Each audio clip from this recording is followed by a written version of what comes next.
उस हाईवे पे भूतिया घटनाएं होती रहती थी। उस हाईवे पे एक छलावा घूमता रहता था। जो भी गाड़ी रोकता था और जो भी गाड़ी से बाहर आता था उसे वो छलावा छल लेता था। छलावा यानी एक प्रेत होता है, जिनकी भी रोड एक्सीडेंट में मौत हो जाती है, वो प्रेत बन के उस रोड पर घूमने लगते हैं। नमस्कार दोस्तों, तो आप सभी का स्वागत है मेरे यूट्यूब चैनल पर और हमारे एपिसोड भक्ति ही शक्ति में। तो आज के वीडियो में हम बात करने वाले हैं ऐसे छलावे के बारे में। ये जो कहानी है, ये कहानी एक हाईवे की है जहाँ पर एक छलावा घूमता है।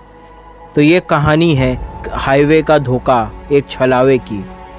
उस हाईवे पे भूतिया घटनाएं होती रहती थी। उस हाईवे पे एक छलावा घूमता रहता था।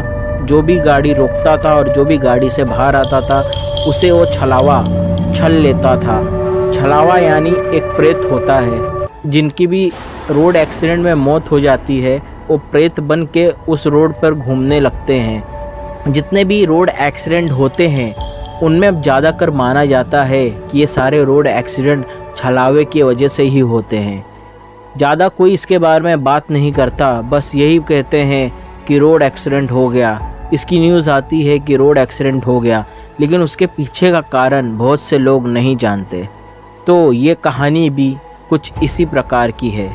तो चलो इस कहानी की शुरुआत करते हैं। हाईवे का धोखा, एक छलावा। चारों तरफ अंधेरा ही अंधेरा था।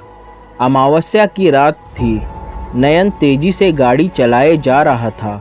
रोमा उसे बोल रही थी कि पहुंच जाएंगे ना, इतनी जल्दी काहे कर रहे हो? कहीं कोई दुर्घटना ना हो जाए, जरा आराम से चलाओ, कौन सी घाई है? नयन ने कहा कि अभी कुछ नहीं बताऊंगा, घर चलो फिर इस रास्ते की कहानी बताऊंगा। लेकिन रोमा को जिज्ञासा हो गई जानने की कि क्या है जो ये मुझे नहीं बता रहे। तो रोमा ने जिद पकड़ ली, मुझे जानना है, मुझे अभी बताओ। क्या है इस हाईवे का सच? मुझे जानना है, मुझे अभी बताओ। नयन ने रोमा को कहा कि बस इतना जान लो, इस रास्ते में जो दिखता है वो सच नहीं, एक छलावा होता है। इसलिए हमें ध्यान नहीं देना है। कोई कितना भी ज़रूरतमंद क्यों ना हो, कोई भी दिखावा क्यों ना करे, कुछ भी अगर हो जाए, हमें इस कार से बाहर नहीं उतरना है। रोमा कहती है ठीक है नयन। तब अचानक से गाड़ी के सामने एक बदहवास सी लड़की टकराई। गाड़ी के शीशे पर हाथ दिखाने लगी। उसकी हालत बहुत खराब लग रही थी और उसके कपड़े भी फटे हुए थे। नयन ने रोमा को कहा, यह हमारी आंखों का धोखा है, तुम ध्यान मत दो। रोमा गुस्से में बोली, ये लड़की मुसीबत में है, तुम कैसी बात कर रहे हो? कैसे इंसान हो? क्या तुम्हारे अंदर इंसानियत मर चुकी है? देख नहीं रहे हो कि ये लड़की कितनी तकलीफ में है? हमें इसकी सहायता करनी चाहिए। नयन ने बोला, मैं सही बोल रहा हूँ, ये लड़की हमारी आंखों का धोखा है, तुम बात को समझो, ये एक छलावा है। हम अगर गाड़ी से उतर गए तो हमारी जान को खतरा है। मैंने इस जगह के बारे में दादी से बहुत सी कहानी सुनी है, नयन ने रोमा को समझाते हुए कहा। रोमा बोली, वो सब मुझे नहीं सुनना, तुम नहीं जा रहे हो तो मैं ही जा रही हूँ उस लड़की की मदद करने। गुस्से में बोलती हुई रोमा गाड़ी से उतर गई। लेकिन जैसे ही रोमा गाड़ी से बाहर उतरती वो लड़की अचानक से गायब हो गई। नयन ने कहा, रोमा जल्दी अंदर आओ। लेकिन तब तक रोमा को किसी ने दूर ढकेल दिया। आगे देखा तो वो लड़की हंस रही थी।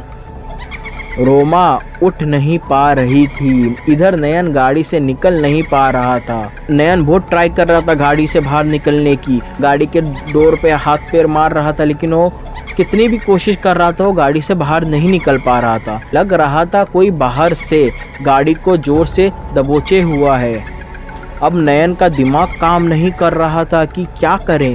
रोमा रोते हुए नयन को पुकारी जा रही थी, नयन मेरी मदद करो, नयन मेरी मदद करो। तभी नयन को याद आया कि दादी ने उसे बताया था, जब भी ऐसा हादसा हो जाए और छलावे से तुम्हारा सामना हो जाए, जब कुछ समझ में ना आए, जब कुछ ना तुम कर सको, तो केवल भगवान को याद कर लेना।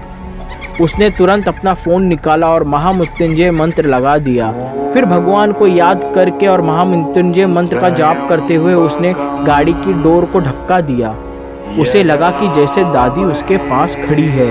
वो जल्दी से बाहर निकला और दौड़े दौड़े रोमा के पास जाने लगा। जैसे जैसे वो रोमा के पास जा रहा था, रोमा उससे दूर होते जा रही थी। तभी रोमा को लगा किसी ने उसके कान में कहा कि अपने मंगलसूत्र को प्रणाम करो और हनुमान चालीसा का जाप शुरू करो। तब रोमा ने वैसा ही किया, उसने अपने मंगलसूत्र को प्रणाम किया और हनुमान चालीसा का जाप उसने शुरू कर दिया। अब वो धीरे धीरे नयन के पास जा रही थी। दोनों एक दूसरे के पास पहुँचे। रोमा रोते हुए नयन से माफ़ी मांगी। नयन ने कहा, अब जल्दी से चलो यहाँ से। दोनों गाड़ी में बैठे भगवान का जाप करते करते दोनों उस हाईवे से बाहर निकल गए। नयन ने पीछे देखा तो दादी पीछे खड़ी मुस्कुरा रही थी। तो ये थी भक्ति ही शक्ति है। अगर हम भगवान को याद करते हैं तो भगवान हमारी किसी ना किसी रूप में सहायता करने अवश्य आते हैं। तो इस तरह उन दोनों ने अपनी जान बचाई उस छलावे से।